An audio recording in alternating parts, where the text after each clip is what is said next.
अस्सलामुअलैकुम, good morning Lahore. जागो लाहौर में आप सबको खुश आमदीद कहते हैं जनाब। एक हंसती मुस्कुराती खूबसूरत सी सुबह के साथ मैं हूँ आपकी होस्ट मुनीबा आसिफ, इस दुआ के साथ कि आप लोग जहाँ कहीं भी होंगे ठीक ठाक होंगे और एक दूसरे का ख्याल भी ज़रूर रख रहे होंगे। जनाब कल छुट्टी थी, वीकेंड था हम सब का, और मैंने तो अपना वीकेंड खूब एंजॉय किया है और उम्मीद है कि आप लोगों ने भी अपना वीकेंड बहुत अच्छा गुजारा होगा। और लाहौर ये तो वैसे ही आपको पता है कि वीकेंड भरपूर इंजॉय करते हैं, घूमते फिरते हैं, फैमिली के साथ वक्त गुजारते हैं और ज़िंदा दिलाने लाहौर वैसे ही ख्वाबों में अपनी अलग पहचान भी रखते हैं।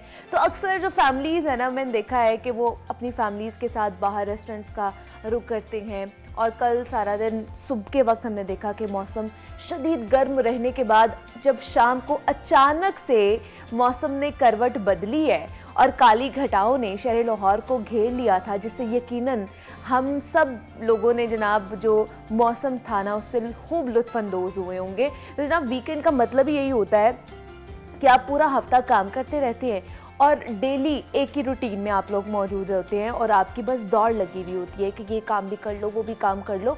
और एक दिन आप काम काज को एक तरफ रखते हुए ज़िंदगी को मुख्तलिफ अंदाज में गुजारते हैं और होना भी यही चाहिए, यकीनन यही होना चाहिए, क्योंकि फैमिली जो होती है ना उनको भी जो वक्त होता है ना वो भी देना चाहिए, क्योंकि वो लोग भी इस एक दिन का इंतज़ार करते रहते हैं कि कब छुट्टी होगी, कब छुट्टी का दिन आएगा और आपके साथ वो लोग वक्त गुजारेंगे। और एक दिन का रेस्ट और रूटीन में जो चेंजिंग्स होती है ना हमारे मूड के लिए भी बहुत ज़्यादा ज़रूरी होती है, ताकि छुट्टी के बाद जब हम वापस आएँ अपने काम काज पर तो नए अज़्म के साथ पहले से कुछ बेहतर करने की कोशिश करें और इसी के साथ हफ्ते का आगाज़ भी करें। और हम अपने प्रोग्राम का आगाज़ भी करेंगे इसी के साथ, नई एनर्जी के साथ, नए अज़्म के साथ, नए गोल्स के साथ कि जनाब हमने इस हफ्ते अपना शो किस तरह लेकर चलना है, आप लोग के साथ हमारी कमिटमेंट किस तरह की रहेगी, कम्युनिकेशन किस तरह की रहेगी। बहुत सारी ऐसी प्रॉब्लम्स भी हैं जो हमने आपके साथ डिस्कस भी करनी है। तो नया दिन है, नई सुबह का आगाज़ करते हैं इस अज़्म के साथ कि जनाब हम भी खुश रहेंगे और आपको भी खुश रखेंगे। अब हम भी आगे बढ़ते हैं। जनाब कल फादर्स डे था और फादर्स डे के हवाले से चंद अशार पहले आपको सुनाती हूँ। और क्या खूब किसी शायर ने कहा है कि अज़ीज़ तर मुझे रखता था वो रगे जान से, ये बात सच है मेरा बाप कम ना था माँ से, वो माँ के कहने पे कुछ रोक मुझ पे रखता था, यही वजह थी कि मुझे चूमते झिझकता था, वो आशना मेरे हर कर्ब से रहा हर दम, जो खुल के रो नहीं पाया मगर सिसकता था, जुड़ी थी उसकी हर एक हाँ फ़कत मेरी हाँ से, ये बात सच है मेरा बाप कम ना था माँ से। और इसमें कोई शक भी नहीं है कि माँ अपनी औलाद को पालने के लिए ना बेपनाह कुर्बानियाँ देती है, लेकिन बाप जो तकालीफ़ें और जो मुश्किलात सहता है वो भी नाकाबिले बयां है। और तारीख़ी एतबार से फ़ादर्स डे के हवाले से अगर देखा जाए तो इसको मनाने का सबसे पहले ख़याल अमरीकी ख़ातून उनको उस वक्त आया जब वो अपनी वालिदा अपने वालिद के साथ मदर्स डे चर्च पर गई थी और उनके वालिद विलियम जैक्सन अमरीकी खाना जंगी में हिस्सा ले चुके थे। और अमरीकी रियासत वाशिंगटन की एक शहर है स्पोकन में पहली बार 19 जून 1910 को फ़ादर्स डे मनाया गया और 1924 को उस वक्त के अमरीकी सदर ने अवामी तौर पर फ़ादर्स डे मनाने की हमायत की थी। और 1966 को उस वक्त के सदर लिंडन जॉनसन ने एक ऐलान पर दस्तखत किए जिसमें जून के तीसरे इतवार को फ़ादर्स डे मनाने का मुतालबा किया गया और जिसके बाद 1972 को सदर रिचर्ड निक्सन ने फ़ादर्स डे को मुस्तकिल तौर पर तस्लीम करने के कानून पर दस्तखत किए थे। ताहम फ़ादर्स डे के हवाले से गुफ्तगू करेंगे कि औलाद की ज़िंदगी में माँ बाप का या ख़ास तौर पर बाप का किरदार क्या है, मकाम और अहमियत और ज़रूरत क्या होती है। इस हवाले से इस पर रोशनी डालने के लिए इस वक्त हमारे साथ इन स्टूडियोज़ में मौजूद हैं मारूफ उस्ताद हैं कासिम अली शाह साहब हैं। शाह साहब आपको वेलकम कहती हूँ। जागो लाहौर में कैसे हैं? अल्लाह का शुक्र जी, अल्हम्दुलिल्लाह रब्बिल आलमीन। शाह साहब कल फ़ादर्स डे मनाया गया है पूरी दुनिया में, पाकिस्तान समेत, और सब ने बड़े भरपूर अंदाज से मनाया है। जिस तरह मदर्स डे या जिस तरह बाकी डेज मनाए जाते हैं, फादर्स डे भी, आपके घर भी केक कटा होगा, बच्चों ने काटा होगा आपका भी केक। तो क्या कहेंगे कि फादर्स डे की अहमियत क्या है, या एक बाप की अपने बच्चों की ज़िंदगी में या घर की ज़िंदगी में क्या अहमियत है? बहुत शुक्रिया मुनीबा। गुजारिश ये है कि दिन मनाना दरअसल इसका मफहूम ये है कि हम अपनी ज़िंदगी में इतने काम हैं, इतनी एक्टिविटीज़ हैं, इतनी मसरूफियात हैं कि एक अहम चीज़ को भूले बैठे होते हैं, और वो है फादर फैक्टर, फादर का रोल, फादर का जो कह लीजिए कंट्रीब्यूशन है ज़िंदगी में, उनकी कुर्बानी है, इनको भूले बैठे होते हैं। तो चलें, जून के तीसरे हफ्ते की जो इतवार है उस दिन हम पूरी दुनिया याद करती है कि फ़ादर कितना अहम है। इस कल्चर की बात करूँ, इंडो पाक में माँ का मकाम जो है वो ज़्यादा बयान कर दिया गया है, बाप का जो रुतबा है, मकाम है। और ये जो आपने अशार सुनाए, ये हमारे बड़े करीबी दोस्त ताहिर शहीर साहब की ये क्योंकि लिखी हुई बड़ी प्यारी है, उनकी पहचान है ये बाप के लिए जो लिखी हुई सारी पोइट्री है। बाप का मकाम क्या है, बाप की कुर्बानियाँ क्या हैं, बाप ने क्या किया, ये इतना ज़्यादा बयान नहीं किया जाता। मैं ये माँ और बाप दोनों दिनों के हवाले से की बात कहता हूँ कि इनका एक एक दिन नहीं होता, ये पूरा साल होता है। हमें तो जो दीन ने तालीम दी है, हमारा जो असल में कल्चर है, रहतल बैतल है, उसके मुताबिक तो बाप और माँ पूरा साल ही अहम है। अब ये यहाँ पर मैं पार्क करूँगा, एक और बात छेड़ना चाहूँगा। आपके पास जो कुछ भी होता है ना, जब तक होता है उसके होने का एहसास नहीं हो रहा होता। यानी खुदा न खास्ता अगर टांग काम करना छोड़ती है तो उस दिन पता लगता है ये टांग भी साथ थी और ये कितनी अहम थी, चलने में रोल प्ले कर रही थी। रोटी नहीं होती तो पता लगता है कि रोज़ रोटी मिल रही थी, आज रोटी नहीं है, पैसा नहीं है, तो ये कितना अहम होता है। खुदा ना खास्ता गुर्बत आ जाए तो फिर पैसे की अहमियत का उस दिन पता लगता है। ये माँ बाप जैसी जो नेमत है, बिलखसूस बाप, बहुत बड़ी उसकी शफकत और अनायत और एक बड़ा कह लीजिए कि घना बादल होता है जो इंसान के सर पे होता है।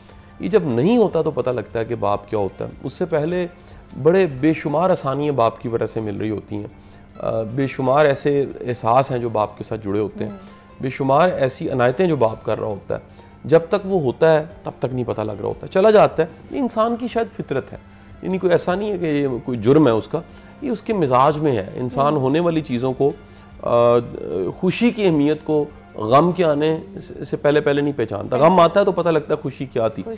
तो गुड लक ही होती है मुनीबा कि कोई भी शख्स जो हमें सुन रहा है उसको बाप की अहमियत का होशो हवास में पता लगे। खुदा न खास्ता जाने के बाद जो एहसास होना है वो ज़िंदगी में पता लगे कि ये रिश्ते कितने अहम है, बाप कितना अहम है, माँ कितनी अहम है, इनका कितना कंट्रीब्यूशन है।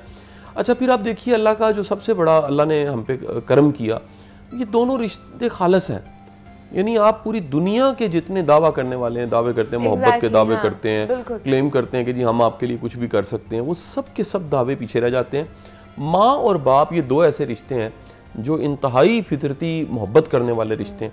अच्छा, दुनिया के हर रिश्ते में हसद आ सकता है, बुग़्ज़ आ सकता है, कोई कीना भी आ सकता है। ये दोनों ऐसे ओरिजिनल रिश्ते हैं। माँ के दिल में अल्लाह ने ममता डाली है, बाप के दिल में शफकत और मोहब्बत अल्लाह ने डाली है। ऐसे ही है, ट्रू। अब यहाँ सुनने वाले कहीं ऐसे भी होंगे जो कहेंगे कि कई बाप ऐसे हैं जिनमें नहीं होती मोहब्बत। तो दो चीज़ें मैंने देखी, इसमें दो फैक्टर्स बड़े कह लीजिए समझने चाहिए। एक, ज़्यादातर कह लीजिए इस कल्चर में बाप के पास एक्सप्रेशन नहीं है। अच्छा। माँ के पास एक्सप्रेशन होता है सीने से लगाने का, प्यार करने का, क्योंकि पालती है, पेट में पालती है। ये क्यों चीज़, हेजिटेशन होती है। ये बचपन में भी मतलब हमारे साथ भी नहीं होता तो हमें एक फिर ना गिले रहते हैं, या अभी की जनरेशन में भी गिले रहते हैं कि माँ के साथ फिर भी हम लोग थोड़ा सा लगाव होता है, बाप के साथ इतना नहीं है। बाप हमारा माथा नहीं चूमता, बाप आके हमें गले से नहीं लगाता है। एक्सप्रेशन की कमी होती है। पुराना वैसे जो वक्त था ना जो मैंने गुजारा, मैं आपका वक्त नहीं कहूँगा, मेरा ज़्यादा पुराना वक्त है तो उस वक्त में तो कह लीजिए कि एक ये भी पेंट किया जाता था कि अब्बा आ गए, हाँ। बाप आ गया, बाप को बताऊंगी। अभी भी कई माएँ कहती हैं, अभी भी होता है। तो एक गैप बन जाता था, एक वैक्यूम ऐसा क्रिएट होता था जो कभी शायद फिल नहीं हो पाता था। ये जो ज़माना है इसमें फिर भी बाप फ्रेंडली है। ये जो हमारी नस्ल है, या कह लीजिए हमसे जो जूनियर्स आ रहे हैं, जिनके बच्चे अब आ रहे हैं, तो मैंने देखा कि वो फादर्स का बड़ा फ्रेंडली बिहेवियर है और इनकरेज करते हैं पॉजिटिव। अब इसमें तो एक हेजिटेशन जिसकी वजह से बाप के पास एक्सप्रेशन नहीं होता, वो बता नहीं पाता कि बेटा मुझे तुमसे कितनी मोहब्बत है। दूसरा, ये रवैये हमने सीखे भी नहीं होते, रवैये भी हम सीखते हैं। अच्छा। अप्रिशिएट करना सीखते हैं, सलाम में पहल करना सीखते हैं, किसी का एहसास करना सीखते हैं, एक हयादारी से बात करना सीखते हैं।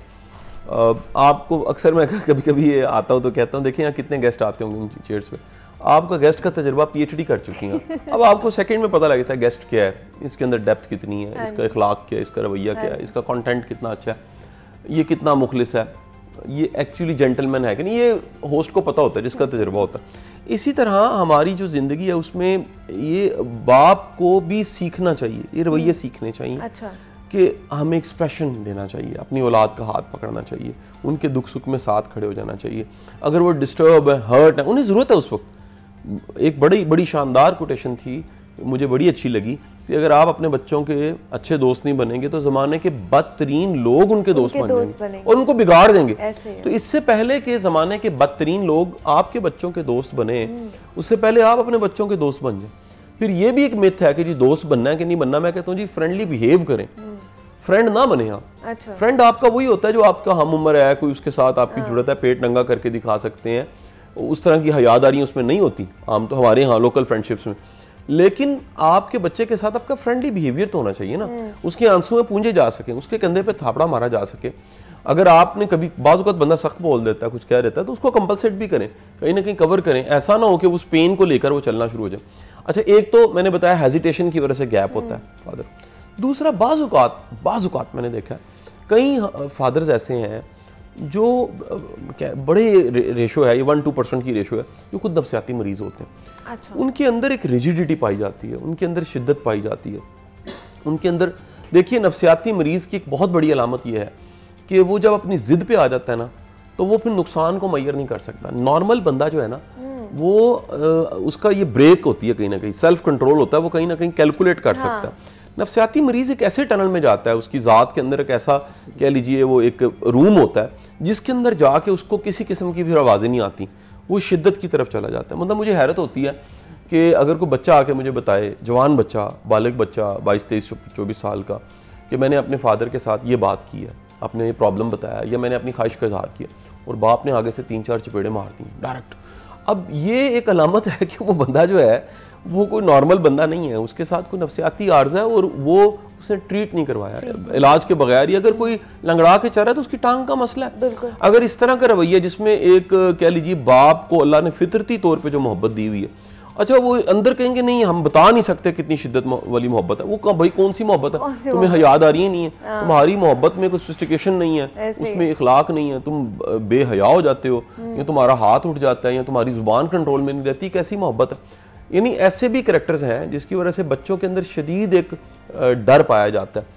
यानी मैंने ऐसे लोग देखे हैं, काउंसलिंग्स में देखे, हाँ देखे हैं जी मैंने, 2-3% में रेशो कहूँगा। अच्छा। जिनके पास बच्चों के पास अपने बाप के लिए इस तरह के दिन मनाना क्या और हमारे लेक्चर्स क्या और कुरान और हदीस क्या, उनको बाप पे भी रहम नहीं आता। असल में वो रिफ्लेक्शन होती है, वो जुल्म जो बच्चे पे हुए होते हैं, हाँ वो कहीं ना कहीं बच्चा फिर उसे फिक्स कर लेता है, उस कैरेक्टर को एक खास चौकटे में से देखने लग पड़ता है, मेरा बाप है ही ऐसा। एक ये फैक्टर होता है, एक फैक्टर और होता है, फैक्टर ये होता है कि बच्चे ने माँ को मजलूम देखा होता है, अच्छा, बाप को जालिम देखा होता है। वो इतना वो अपनी आंखों से वो टॉर्चर देखते देखते वो माँ के दुख को अपना दुख समझ लेता है। माँ वैसे भी बच्चों के साथ अटैच होके वो अपना दुख साझा कर लेती है, कोई बताने वाला होता नहीं है, वो फिर बताती है कि मैं कितनी ये पेन ले रही हूँ, ये किस तरह का। बाज़ औक़ात वो शिकवा शिकायत जो है वो निकल जाती है और नतीजे के तौर पे एक पार्टी बन जाती है घर में। ये वो तमाम के तमाम जो डेवल्स बने होते हैं ना 25, 30, 35, 40 साल की उम्र में, 45 साल की उम्र के बाद उनकी बेगमात डेवल बनी होती है क्योंकि वो पूरा ग्रुप बन जाता है बच्चों का और माँ का और बाप एक तरफ होता है। फिर आप तब नहीं भी ऐसा हुआ तो आगे जाके अल्टीमेट आप मुताज होते हो, आप अपने बच्चों के मुताज होते हो, अपनी बेगम के। जिस्मानी सेहत इस तरह की नहीं होती, या बाज़ वक़्त मुआशी तौर पे आप इतने मजबूत नहीं होते, तो वो बाबा जो है, वो बूढ़ा जो है, वो घर के कोने में फिर पड़ा होता है, कोई उसका ध्यान नहीं कर रहा होता। दरअसल आपने खुद कमेटी डाली होती है और वो कमेटी फिर आखिरकार निकल आती है। ये कंपाउंडिंग है। मैं फिर कहूँगा कि हमें ये जो शफकत, मोहब्बत, इखलाक, ये दुनिया को दिखाने बताने की बजाय पहले अपने बच्चों पे अप्लाई करनी चाहिए। सही। ऐसा बंदा बड़ा खतरनाक है, ये मैं आप सबको बड़ी वार्निंग के तौर पे कह रहा हूँ। ऐसा बंदा जो दुनिया के साथ बड़ा सॉफ्ट हार्टेड, अच्छा, बड़ा खुश इखलाक, बड़ा बिस्मिल्लाह बिस्मिल्लाह करने वाला, और अपने घर में इंतहाई वो जाबर फिरौन किस्म की उसकी नेचर है। ये बड़ा एक डुअल, दोगला किरदार है उसका, और उसकी ज़िंदगी पता नहीं कैसे गुजरी। काबिल रहम भी है, बचना भी चाहिए, ऐसे लोग काबिल रहम होते हैं। उसकी ज़िंदगी में ऐसी क्या ट्रेजेडीज हुई हैं, ऐसा क्या हुआ कि वो 2 हिस्सों में तकसीम हो गया, 2 चेहरे बन गए उसके। लेकिन कैसे, मतलब वो बाहर बड़े काइंड हार्टेड और ये सारे, और जैसे अपनी फैमिली में आ जाए तो वो ऐसे सख्त मुनाफिकत कह देते हैं। लेकिन मैंने फिर बताया कि इस तरह के तमाम किरदारों को अगर ढूंढा जाए, काबिल रहम लोग होते हैं, ये सब के सब मरीज लोग होते हैं, ज़हनी तौर पे मरीज होते हैं। ऐसा हो ही नहीं सकता कि इंसान दुनिया में सोशली वो जो है ना अपने आप इमेज को बरकरार रख ले और असल जो है उसका एक भयानक शफाक किस्म का चेहरा हो, जो उसके बच्चों को पता हो, और बच्चे डरते हो, बाप से बात करते हुए डरते हो कि अगर मैंने बात की तो ये किसी भी एक्सट्रीम पे चला जाएगा। यानी मैं फिर आपको एक बात कहूँ कि कुछ जो जुमले होते हैं ना, उसमें इंतहा की ईगो होती है, उससे पता लगता है नरगिसियत कितनी है। मसलन लीडर्स जो होते हैं, ये साइकोलॉजी की एक बात आपको बता दूं, वो जब कहते हैं ना मरते क्यों नहीं हो, मर जाओ जाके, ये सब के सब वो लीडर्स होते हैं या जिनके फॉलोअर ये सुने अपने लीडर से कि मर जाना चाहिए। मतलब मैं एक हिस्ट्री का कैरेक्टर नहीं, ऐसे बड़े कैरेक्टर्स आए हैं, ये सब के सब अनाग के पुजारी होते हैं। ठीक है, ये ईगो से भरे हुए लोग होते हैं। अच्छा, वो बाप भी जो सख्त जुमले बोल रहे होते हैं मिच्योर बच्चों के साथ कि मैंने तुम्हें गोली मार देनी है, मैंने तुम्हारी टांगें तोड़ देनी है, मैंने तुम्हें घर से निकाल देना है, मैंने तुम्हें आग कर देना है, मैंने तुम्हारे साथ तुम सोच भी नहीं सकते मैंने वो कर दिया। ये वो सब जुमले हैं जो अलामत हैं कि ये बंदा फुल ऑफ ईगो है, ये ईगो का पहाड़ है, ठीक है, ये केटू है, और इसके माथे पे मेहराब और सजदों से इसे कोई फर्क नहीं पड़ रहा। हालांकि 5 नमाजें 5 दफा आप सजदे में सर रख के इजहार करते हो कि आप अल्लाह के बंदे हो, मोहताज हो, और अल्लाह आप पे करम कर रहा है। आप अल्लाह के नाम भी रहमान रहीम ले लेके थक जाएं, अगर आप में रहम ही नहीं आता तो क्या फायदा? आप में रहम नहीं आ रहा तो फिर क्या फायदा? तो ये सारे के सारे आपको करैक्टर्स ऐसे मिलेंगे जो इसी समाज में है। यानी ये अब नॉर्मल बिहेवियर जो है कि बाप और बेटे में उस तरह की मोहब्बत नहीं है, या बाप और बच्चों में उस तरह की मोहब्बत नहीं है, उसकी बहुत बड़ी वजह मैंने बताई। एक हेजिटेशन है, बड़ी रेशो, और थोड़ी सी रेशो जो है वो उन केसेस की है जिसमें वो बंदा नॉर्मल नहीं है, बंदा नॉर्मल नहीं है और बच्चे भी डिस्टर्ब हो चुके हैं। अच्छा, जिस तरह का आजकल माहौल हुआ हुआ है शाह साहब की, बहुत ज़्यादा मसरूफ़ ज़िंदगी हो गई हुई है, बिज़ी ज़िंदगी हो गई हुई है, क्योंकि इन्फ्लेशन रेट आपको पता है बहुत ज़्यादा बढ़ता जा रहा है, तो इसमें भी जो थोड़ा सा गैप आता है फादर्स में और बच्चों में, क्या उसको ओवरकम किया जा सकता है? देखिए, हमें अपनी फैमिली के साथ कम्युनिकेट करना चाहिए। अच्छा, अपनी जो नोयत है, फाइनेंशियल, सोशल, सब चीज़ें बतानी चाहिए। अच्छा, कहीं ऐसे कैरेक्टर्स भी हैं, घर के सरबराह की अगर बात करूं, वो सारी जिंदगी नहीं बताते मेरा एक्चुअल स्टेटस क्या है, एग्जैक्टली, मैं कमाता कैसे हूं, मेरे सोर्स ऑफ इनकम क्या है, या मेरी वर्थ क्या है, या मैंने कोई एसेट्स बनाई हैं, या मेरा लेन देन के मामला क्या है, या डॉक्यूमेंट्स कहाँ पड़े हैं, या मेरी कोई यानी कि बड़े कम लोग देखे हैं। और समझदारी वैसे यही है कि हमें इतना ट्रांसपेरेंट होना चाहिए कि हमारा मोबाइल का पासवर्ड भी हमारी फैमिली के पास होना चाहिए। रियली ये बड़ा एक, मैं आपको बता रहा हूँ कि इतना ट्रांसपेरेंट और इतना कैरेक्टरफुल होना चाहिए कि इसमें कोई हेजिटेशन नहीं होनी चाहिए कि आपकी ज़िंदगी में कोई ऐसा कर्टन, उसके पीछे कुछ ऐसी चीज़ें हैं जो आप नहीं बताना चाहते। आपकी फैमिली को कम से कम ऑन बोर्ड होना चाहिए हर मामले में। वो आपकी प्रॉपर्टीज़ के मैटर्स हैं, वो फाइनेंशियल मैटर्स हैं, वो लेन देन के मैटर्स हैं, फिर दुख तकलीफ़ें, फिर सबसे बढ़ के जो आपका सवाल था मुआशी मसाइल है, वो आपको बताने चाहिए कि बेटे मैं आज चैलेंज का शिकार हूँ, मैं बड़ी मुश्किल से मैनेज कर रहा हूँ। अगर आप बताते हैं आपकी फैमिली भी ऑन बोर्ड हो जाती है। अब होता क्या है कि हम वो एक अपनी ग्रेस कायम रखने के लिए कि हम नहीं बताना चाहते, हम इतना गैप पैदा कर देते हैं, इतना दूर चले जाते हैं फैमिली से कि वो आखिरकार जो है वो एक एक्सपेक्टेशन उनकी ये होती है, इनके पास सारा कुछ है। मुझे एक वाक़या याद आ गया, एक दफ़ा भालपुर में था, पुरानी बात है कि एक फार्मास्यूटिकल थी, तो उन्होंने डॉक्टर्स की ट्रेनिंग मेरे से रखवाई हुई थी, वर्क लाइफ बैलेंस पे थी कि फैमिली बड़ी इंपॉर्टेंट है। इस पर हम टीवी भी कर चुके हैं प्रोग्राम। तो एक डॉक्टर साहब मेरे पास आए तो उन्होंने आके मुझे कहा कि मेरी फैमिली के लिए मैं सिर्फ ATM की मशीन हूँ। ये इंतहा की ट्रेजेडी है कि बच्चे, बेगम सब आपको सिर्फ एक ATM की मशीन समझे, यानी सिर्फ पैसे लेने, पैसे मांगने हैं और आपकी कोई अहमियत नहीं है। यानी आप ये भी दुख के साथ कहूँगा, आपके पास कुछ और देने को भी नहीं है, या आपने उनको कोई एक्सपीरियंस ही नहीं करवाया कि मेरे पास मोहब्बत भी है, मेरे पास शफकत भी है, या मैं तुम्हें कभी ट्रैवल भी करवा सकता हूँ, या मैं तुम्हें कभी अपने वर्क प्लेस पे भी लेके जा सकता हूँ, या मैं कभी तुम्हें अपना आप बताना चाहता हूँ, या मैं तुमसे सुनना चाहता हूँ। अगर आपने प्रॉपर बॉन्डिंग ही नहीं बनाई, बड़ी हैरत की बात है। देखें, आप अपने बच्चों के साथ तो बातचीत करें, ठीक है जी, सारी दुनिया आपकी दोस्त है, आपके घर वाले, आपके अपने, आपके बच्चे जो अल्लाह ने मतलब आपको दिए हैं, सबसे बड़ी इनायत है जो अल्लाह ने रिश्ते दिए हैं, उनके साथ आपके मजबूत रिश्ते नहीं है तो फिर बहुत बड़ा सवालिया निशान है। तो उनको फिर किस तरह हमें टैकल किस तरह करना चाहिए? देखिए, रिलेशंस होते हैं कम्युनिकेशन के बिहाफ पे, ठीक है, कम्युनिकेशन हमेशा बहाल रहनी चाहिए, ठीक है। यानी ये बड़ी एक अजीब बात है कि आपको कहना पड़े अपने बच्चे के हवाले से उसके किसी अंकल को, किसी दोस्त को कि आप बात करें। अच्छा, तो भाई आप क्यों ना बात करें? आपने सारी खिड़कियां खुद बंद की हुई हैं, इतनी आपकी ईगो है कि आप कहते हैं कि कोई और बात करे। आपका बच्चा है, पैदा आपने किया है, जब पैदा हुआ था तो मिठाइयां आपने बांटी थी, तो बात कोई और करे, तो बात खुद करे ना आप। तो बात करते हुए काहे की हेजिटेशन? अब कईयों की ईगो हर्ट होती है कि जी मैं बड़ा, ये वहम दूर कर लेने चाहिए। यकीन करें, इंसान पानी का बुलबुला है। ये आज हम हैं, आज से 40 साल बाद कितने कब्रों के ढेर में पड़े होंगे, 40 साल के 40 मिनट का नहीं पता।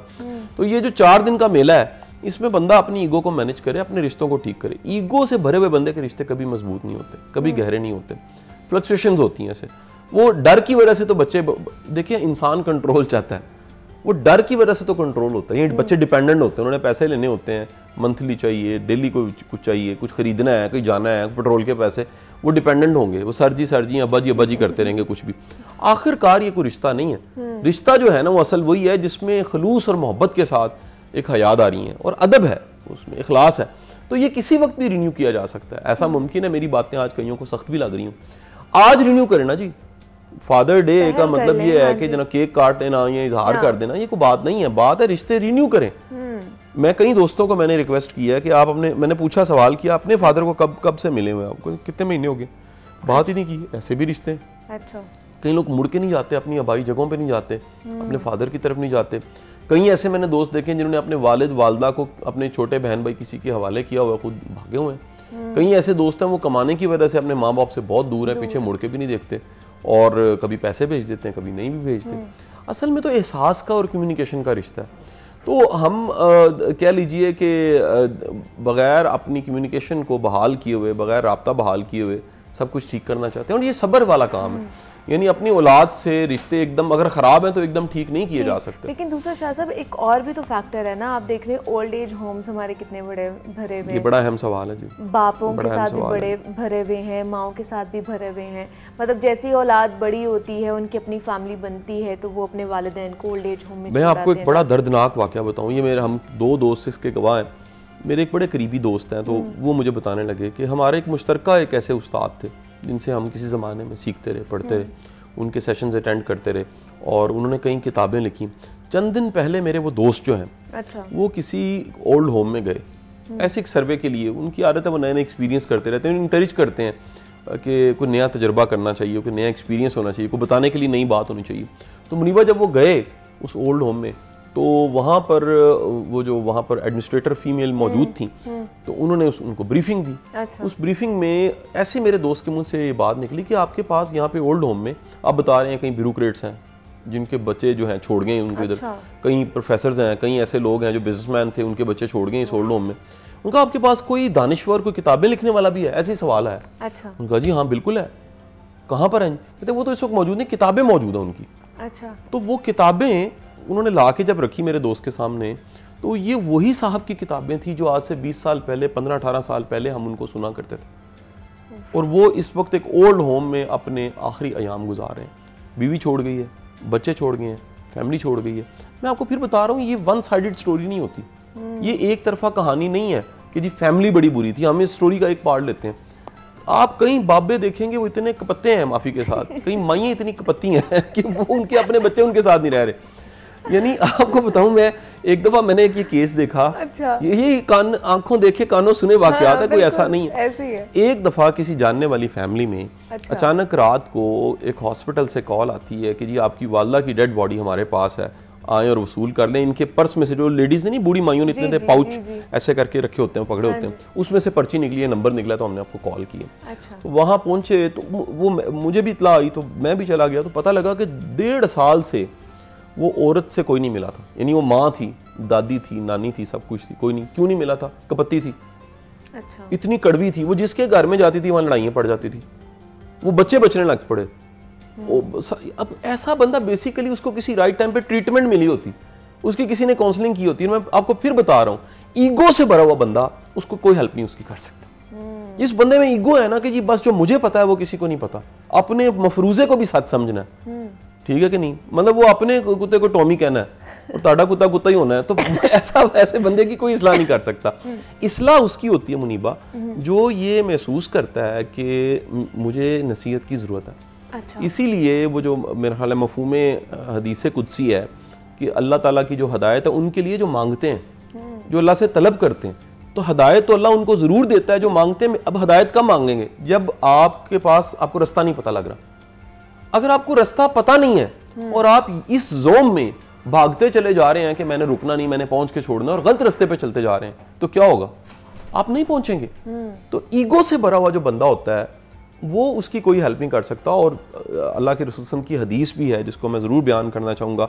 अल्लाह के रसूल ने फरमाया कि यानी ऐसा शख्स जहन्नमी है मफहूम हदीस, जिसकी शर से, अब वो ज़ुबान की शर है, रवैये की शर है, एटीट्यूड की शर है, किसी भी तरह की शर, जिसकी शर से लोग उसे मिलना छोड़ दें, लोग अवॉइड करने लग पड़े। मतलब अल्लाह को पता है कि जन्नत किसकी, जहन्नुम किसकी, लेकिन इस दुनिया में जो रवैये जिनको शदीद डिस्करेज किया गया, वो बद अखलाकी, बद जुबानी, सख्ती, ईगो, और ये जो आज मेरे सारे भाई फादर्स सुन रहे हैं मुझे, बड़ी ताकत में, आपकी जेब में पैसे भी हैं, काम भी चाह रहे हैं, कारोबार भी चाह रहे हैं, सेहत भी ठीक है, भाई हमने कल को मोहताज जरूर होना है और कल को दुनिया से जरूर जाना है। ये आखिरकार हमें अपने बच्चों की जरूरत पड़नी है। आपको चारपाई पे डाल के छोड़ने वाले भी कोई होता है, खुद आप कब्र के अंदर नहीं चले जाते, आप मोहताज हैं, आपको कफन भी कोई पहनाता है, गुस्ल भी कोई देता है आपको। मेहरबानी फरमा के अपने रवैयों में लचक लेकर आएँ, अपने बच्चों के लिए, अपनी फैमिली के लिए, ताकि आपके रिश्ते अच्छे हो सकें।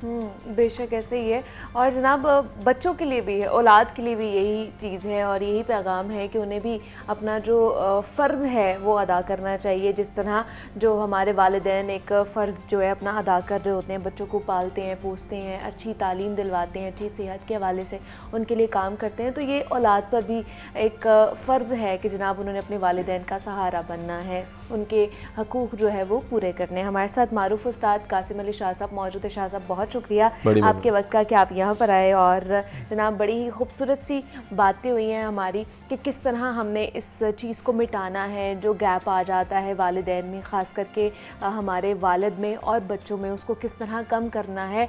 ये है कि जनाब कम्युनिकेशन जो है ना आपकी वो होनी चाहिए। जनाब सेगमेंट है हमारा लाहौर की दुनिया, जिसमें हम लाहौर और उससे जुड़े शहरियों के मसाइल का जिक्र करते हैं। तो जनाब बात करते हैं कुछ शहरियों के सबसे दरीना मसले महंगाई की, और मुल्क की मौशी सूरत हाल के पेश नज़र महंगाई को तो जैसे पर ही लग गए हूँ। मटन और बीफ को तो रहने दीजिए ना, क्योंकि चिकन कुछ अर्से पहले तक तो मुतवसत या फिर आम तबके की पहुंच में फिर भी आता था, लेकिन अब गरीब आदमी के लिए चिकन तो दूर की बात, सब्ज़ी के साथ भी खाना बहुत मुश्किल हो चुका है। और शहरियों का ये भी कहना है कि जनाब फ्रूट तो अपने करीब तक ना आने दें, इसीलिए ज़रा दूर से देखकर दिल भर लेते हैं, और गरीब जाए तो कहाँ जाए, ये भी एक सवाल है। और शिकवा किया जाता है अक्सर शहरियों की तरफ से कि जनाब उन्हें सब्ज़ी, फल और चिकन मार्केट रेट से बहुत महंगा मिलता है।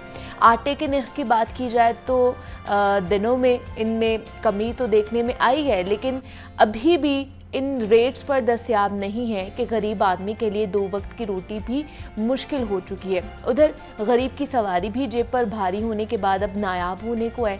दूसरी जानिब देखा जाए तो अद्वियात की कीमतें भी पिछले दिनों बढ़ा दी गई हैं। इसके अलावा महंगाई ने चीनी की मिठास भी छीन ली है, और चीनी की कीमत में 5 रुपये फ़ी किलो इजाफा कर दिया गया है, और चीनी की सरकारी कीमत 98 रुपये 82 पैसे मुकर्रर है, और मार्केट में चीनी 130 रुपये फ़ी किलो तक फ़रोख्त होने लगी है। मतलब ये कि जनाब गरीब के लिए तो अब बीमार होना भी जैसे गुनाह करने के मुतरादिफ है, और शायद इसी सूरत हाल में ना गरीब बीमार होने पर मरने को तरजीह देगा। और महंगाई की सूरत हाल तो आपसे हमने शेयर कर ली है, मज़ीद कौन कौन सी चीज़ें महंगी हुई हैं, और पंजाब का बजट भी आज पेश किया जाएगा, तो इसमें क्या वाज़े होगा कि आवाम के लिए कौन कौन सी नई मुश्किलात पैदा करने की तैयारी की जा रही है, मज़ीद क्या अहवाल है महंगाई का, इस हवाले से जान लेते हैं। इन स्टूडियोज़ में हमारे साथ मौजूद हैं नुमाइंदा लाहौर न्यूज़ हैं जाहिद आबिद साहब मौजूद हैं। जाहिद साहब आपको वेलकम कहती जाओगे लाहौर में, कैसे हैं आप? शुक्र अल्लाह। जाहिद साहब महंगाई की सूरत हाल जिस पे हमने 12 मरतबा बात की है, लेकिन कोई सूरत हाल टस से मस होती हुई मुझे दिखाई नहीं दी। आपको दिखाई दी है मार्केट में कुछ चेंज आया है महंगाई के हवाले से? मार्केट में इस वक्त जो महंगाई की हालात हैं वो कुछ ऐसे हैं कि अगर किसी चीज़ की कीमत कम भी होती है तो उसे हम सस्ता नहीं कह सकते। सही। मसलन अगर अब चिकन एक आजकल सबसे हार्ड इशू है, चिकन का जो रेट है, अगर वो 650 या 660 रुपये फ़ी किलो एक दिन उसकी कीमत है, दूसरे दिन अगर वो 20 रुपये कम भी हो जाए तो 640 रुपये भी सस्ता या एक आम आदमी की पहुंच में आने वाला रेट नहीं कहला सकता है, और ना ही उसे जस्टिफाई किया जा सकता है। जबकि जो बेचने वाले हैं वो तो कहते हैं कि हम अभी भी सस्ता बेच रहे हैं, हमें अभी भी घाटा पड़ रहा है, फीड इतनी महंगी हो गई है, ट्रांसपोर्टेशन महंगी है, बिजली महंगी है, उनके अपने रोने धोने हैं। लेकिन आवाम जो एंड यूज़र है उसके लिए यही है कि अब जितना भी सस्ता है, अब हुकूमत अगर इवन के 50 रुपये भी अगर सस्ता हो जाए तो 600 रुपये फ़ी किलो तो फिर भी रहेगा।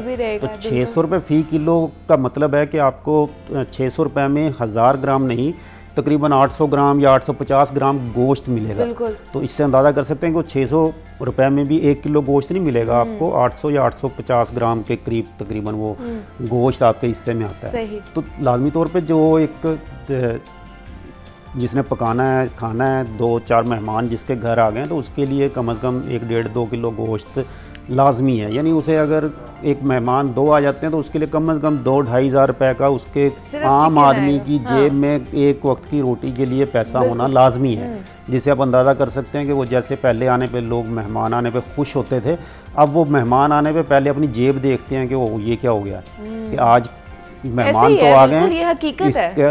अब करना क्या है, आगे कैसे लेके चलना है। तो ये एक ऐसी सूरत हाल है जिसमें हमें बेहतरी आती हुई नज़र नहीं आ रही। मतलब कागज़ों में अदाद शुमार में कह सकते हैं कि फ़लाँ चीज़ की कीमत कम हो गई, फ़लाँ चीज़ की कीमत कम हो गई। मतलब पेट्रोल है, अब कहने को हुकूमत कह सकती है कि हम 2-3 टर्म ऐसी गुजर गई हैं जिसमें हम मुसलसल इसमें कीमत कम कर रहे हैं, लेकिन इस वक्त भी 250-250 रुपये फ़ी लीटर पेट्रोल है, जो कि 262 रुपये है। तो आप देख सकते हैं कि वो भी कम तो नहीं है, सस्ता नहीं है। यानी एक आम आदमी के लिए आज भी अगर वो रोज़ का 1 लीटर पेट्रोल इस्तेमाल करता है तो 7,500-8 हज़ार रुपया तो उसे सिर्फ पेट्रोल के लिए चाहिए। सही। तो ये एक ऐसा एक सर्कल बन चुका है। अब जो एक वफाकी हुकूमत में जो एक बेहतर ऐलान हुआ है, जिसे कह सकते हैं कि कम से कम तनख्वाह जो है वो 32,000 रुपये मुकर्रर करने की बात की गई है।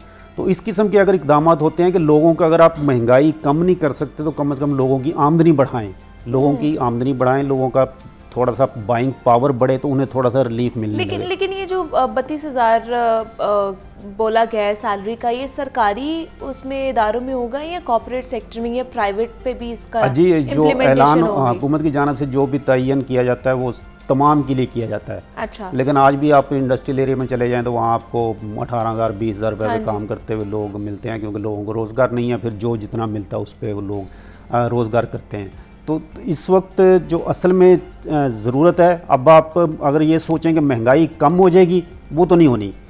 अब आपको अपने तौर पे भी अपनी आमदनी बढ़ानी है और हुकूमत को भी ऐसे इकदाम करने हैं कि लोगों की आमदनी बढ़ जाए। इकदाम कर रही है फिर हुकूमत, क्या इकदाम? हुकूमत इकदाम ये कर रही है कि इससे तो इंडस्ट्री आपकी बंद हो रही है, रोज़गार आपका कम हो रहा है, लोगों की आमदनी कम हो रही है। अच्छा। यानी वो एक तरह का उसे तड़का लग रहा है महंगाई को इस वक्त, लोगों की आमदनी, लोगों का रोज़गार कम होने पर। तो ये सूरत हाल इस वक्त है, क्योंकि इस वक्त जिस चीज़ की तरफ भी हम चले जाएं, सब्ज़ी, फल, चिकन, आटा, चीनी, पेट्रोल, उसके साथ फिर जो भी आप कपड़े जूते की तरफ चले जाएं तो वो भी वही सूरत हाल है कि जो रेट आज से साल पहले थे वो यकीनन आज नहीं है, लोग उससे कई गुना उसमें इजाफा हो चुका है। तो एक ऐसा सर्कल है जिससे निकलते हुए कम से कम फ़िलहाल नज़र नहीं आ रहा है। अच्छा। तो यही है कि नंबर 1 तो अपनी आमदनी बढ़ाने की कोशिश करें, जिसके लिए हुकूमत को हालात पैदा करने हैं। अब हुकूमत वो हालात पैदा कर नहीं रही, कर पा नहीं रही, अब उसका खमियाजा जो है वो एंड यूज़र अवाम के भुगतना पड़ेगा। क्या होता है कि जनाब बिजली की कीमतों में इजाफा हो जाता है। अभी पिछले दिनों बिजली की कीमत में इजाफा, हालांकि सबसे बड़ा जो बजट है, एक हिस्सा है हमारा, वो सारा हमारी पावर सेक्टर में गया है, फिर भी उसके बाद उन्होंने बिजली की कीमत में 1 रुपये कितने पैसे इजाफा ये जो अब 4-5 महीने गुजरने हैं, हाँ जी, इसमें मेरे ख्याल हर घर का एक ही इशू होगा, जो महीने के आखिर पे बिल आना है जिस दिन, उस दिन आपस में घर में लड़ाइयाँ भी होंगी कि तुम्हें कहा था एसी बंद कर दो, तुम्हें कहा था पंखे थोड़े चलाओ, तुम्हें कहा था ये करो। तो वो लड़ाइयाँ भी होंगी, क्योंकि अब तकरीबन 20,000 के करीब एवरेज बिल तो कहीं नहीं गया। अगर आप पंखे भी चला रहे हैं तो 18 से 20,000 रुपया बिल आपका एवरेज एक पड़ेगा। अच्छा। अगर आप 5-6 लोग एक घर में रहते हैं, 2-4 कमरे हैं, तो एक इसके लेकिन जाहिद साहब, किसी सेक्टर को रिलीफ मिला है जब से ये वफाकी बजट आया है? कोई एक चीज़ होती है ना जिसमें फहरिस्त एक शामिल की जाती है, जिसमें प्रायोरिटी पे ये रखा है, ये रखा है, तो उसमें किसी को भी रिलीफ मिला है वैसे किसी को? ऐलानात हुए हैं। अच्छा। एक तो सोलर जो एनर्जी है उसे बढ़ाने के लिए कुछ टैक्सेशन में कमी की गई है, लेकिन नंबर 1 तो ये बजट जो है अभी 1 जुलाई से इम्प्लीमेंट होना है। अच्छा, अभी तक वो कागज़ों में है, उस पर कोई अमल दरामद ना हुकूमत करवा रही है ना होना है, कोई 1 जुलाई से उस पर अमल दरामद होगा। तो दूसरा जो इसमें चीज़ें, मतलब सच हमें कोई वाज़े चीज़ नहीं नज़र आती कि जिसमें डायरेक्ट आवाम के लिए कुछ हो, क्योंकि इस वक्त IMF के साथ हम जिस तरह फंसे हुए हैं, उसकी सिर्फ एक ही शर्त है कि सब्सिडीज़ ख़त्म करें, सब्सिडीज़ ख़त्म करें। उनका एक ही मुतालबा, इसके अलावा उनका और कोई मुतालबा नहीं है कि आप जो आवाम को महंगी चीज़ें लेकर सस्ती चीज़ें देते हो, चाहे वो बिजली है, चाहे गैस है, चाहे पेट्रोल है, चाहे कुछ और है, तो वो ख़त्म करें ये चीज़ें लोगों को। लेकिन IMF की जिस तरह जाहिर साहब आप बात कर रहे हैं, तो हमारे जो वज़ीर आज़म है, जो वज़ीर ख़जाना है इसहाक डार साहब, वही एक पेज पे नहीं है, तो हम कैसे IMF को भी अपने उसमें लेकर आएंगे, कॉन्फिडेंस में लेकर आएंगे कि वो कहते हैं, वज़ीर आज़म साहब कहते हैं कि हम IMF की हर बात नहीं मान सकते, इसहाक डार साहब कहते हैं कि हम हर बात मान चुके हैं। तो वो ये IMF बिल्कुल एक जैसे एक विशेष साइकिल में हम फंस चुके हैं फिलहाल। अदादो शुमार का खेल खेलता है IMF के 2 + 2 4 सीधे सीधे, क्योंकि वो रियासत नहीं है। IMF एक इदारा है जो कि पैसे कर्जा देता है। लेकिन यहाँ पर भी एक चीज़ है कि IMF जब बना था तो उसका मकसद ये था कि जो मुल्क जिस वक्त मुआशी बहरान में हो उसकी मदद करे, उसकी हेल्प करे। लेकिन अब IMF बन गया एक कमर्शियल इदारा कि वो कहता है मुझसे इतने पैसे लेने हैं तो मुझे पैसे आपने वापस करने हैं, मेरी आपको मैं मदद करने के लिए नहीं बैठा, मैं कर्जा देने के लिए आपको बैठा हूँ, जिस तरह बैंकर बैठे होते हैं उसका इदारा अब ये किरदार अदा कर रहा है। हालांकि जब ये IMF बनाया गया था तो उसका जो था वो यही था कि अगर दुनिया में एक मिलजुल के हमने रहना है, ग्लोबल विलेज के तौर पर रहना है, अगर किसी मुल्क पे किसी वक्त कोई मुश्किल आती है तो उसको आप ये थोड़ा सा रिलीफ देगा ताकि जब वो उसके हालात बेहतर हों। लेकिन अभी जो बजट आया है वफाकी बजट, उसके बाद IMF ने नाराज़गी का भी तो इजहार किया है। हाँ, IMF तो अब जो चाहती है वो तो यही है, सबसे पहले तो यही है कि वो कहती है सब्सिडी ख़त्म करें कि आपने। और इसके अलावा जो 5-7 आपके सफ़ेद हाथी किस्म के इदारे हैं उन्हें अपने पाँव पे खड़ा करें। या तो उन्हें प्राइवेट कर दें या उन्हें कहेंगे ये अपना कमाएं अपना खाएं। तो ये जो आप टैक्स का पैसा लेके लोगों से इन इदारों को चला रहे हैं ये गलत है।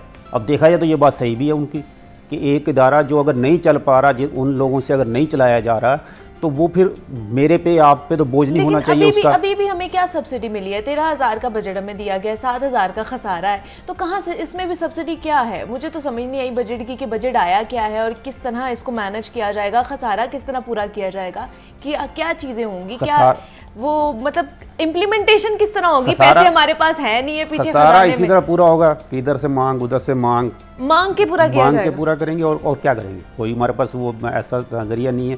और लाजमी तौर पर महंगाई उसी तरह आएगी। इसका सबसे जो अभी और आएगी महंगाई, बिल्कुल आएगी, इसमें कोई दूसरी राय नहीं है कि ये अभी तो ये अगर हम सिर्फ ये रोज़ाना की महंगाई की बात करते हैं, जो कि जिसे हम महंगाई डिस्कस करते हैं, जिसमें सब्ज़ी फल और गोश्त वगैरह है, अब जैसे जैसे आपका मौसम गर्म होता जाएगा इन चीज़ों की पैदावार कम होती जाएगी। अच्छा। और हम मार्केट में देख भी रहे हैं कि जो चीज़ें इसमें ख़ास तौर पे जो प्याज, आलू, टमाटर और जो दीगर छोटी ऐसी सब्जियां जिनकी फसलें बहुत ही नाजुक होती हैं वो अब ख़त्म होना शुरू हो गई हैं, क्योंकि गर्मी यकदम पड़ रही है जिसकी वजह से वो फसल मुतासर होती है, उनके रेट बढ़ने शुरू हो गए हैं। तो ये अब जैसे अगले 1 महीना आएगा उसमें शदीद गर्मी होगी। अच्छा। उसके बाद बारिशें आ जाएंगी, फिर हमारे पास होगा कि वो बारिशें आ गई हैं इसलिए फसल तबाह हो गई है, फसल का नुकसान हो गया। और खुदा न खास्ता सैलाब की कहीं सूरत हाल हो जाए तो वो फिर जैसे पिछले साल हुआ है कि वो प्याज अभी तक नहीं उसको कीमत कंट्रोल हो रही है सैलाब की वजह से। तो ये इस किस्म की सूरत हाल है जिसमें कोई